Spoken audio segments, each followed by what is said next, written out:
BJP নেতাকে গৃহবন্দী করে রাখার অভিযোগ তুলেছেন বিরোধী দলনেতা শুভেন্দু অধিকারী এবং সেই ছবিও তিনি পোস্ট করেছেন এবং শুভেন্দু অধিকারী পোস্ট করে তিনি বলেছেন যে একেবারে বাড়ির সামনে সারাক্ষণ পুলিশি নজরদারিতে রাখা হয়েছে তাকে।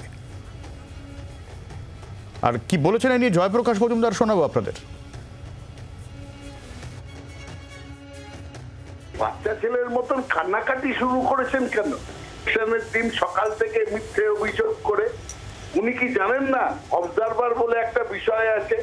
কেন্দ্রীয় নির্বাচন কমিশন সব কেন্দ্রে অবজারভার পাঠিয়েছেন এবং তারা বাইরের রাজ্য থেকে এসছে।